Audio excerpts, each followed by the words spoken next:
Mayans MCAP has been a consistently enjoyable series for more than 40 episodes, and it is now coming to an end.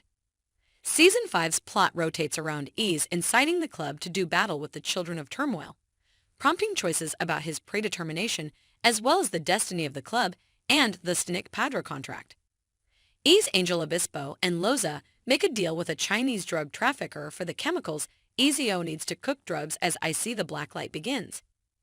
Ease is willing to do whatever it takes to acquire additional fentanyl for Cole.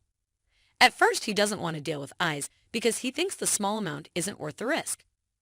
In exchange for the majority of the Russian weapons that the club stole, Ease offers to trade twice as many chemicals. They consent to an arrangement. Now that Elio has enough fentanyl to start producing, the Mayans have a real chance of taking control of the pipeline. Bottles and Elio have a good relationship. They practice jujitsu together prior to starting the day's cooking. Elio clearly employs Tai Chi's slow, controlled movements and deep breathing in a culinary montage.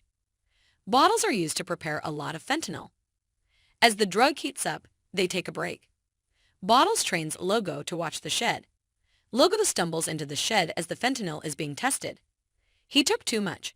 When they get back, Bottles and Elio find Logo writhing on the ground. Sofia tries to save Logo's life when she gets there, but she fails. She yells for someone to dial 911, but no one responds. Easy Angel, Obispo, and Moza watch as Logo dies. Sofia spirals out of control whenever she considers how she failed in her attempt to save her child. Loza tells Easy Angel and Obispo, after Logo has passed away, that the creeper said there was a rat in the club, but didn't say who it was. Ease is worried that the other people will see him. In an effort to divert their attention, Ease informs the others that the cartel is the real threat and that if they do not comply with their agreement with Cole, everyone will die. Ease is told by Obispo to quickly eliminate the cooking activity off the club property. Ease notes where the operation can be moved. In Mexico, Soledad and Miguel discover the traces of their cooking location. The Mayans had killed every one of the men there to take Elio and the stock. Soledad scolds Miguel for killing one of Villa Fuente's men shortly after they reached an agreement. She accepts he was behind the slaughter.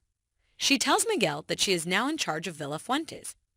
The young boy inside the house tells Miguel that the Mayans were responsible for the men's deaths. Easy goes alone to Johnny Panic, the leader of the Broken Saints.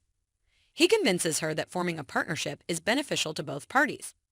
Together, they can procure the Broken Saints' security as well as financial and weaponry resources. Additionally, it facilitates the installation of a kitchen with a covered area. Despite this, the Shattered Saints are still unknown to the cartel. Katie is still looking for the identity of the informant among the Mayans in order to assist Creeper in remaining safe. She goes to his wife to see if Agent Kevin Jimmins left anything behind that could help her.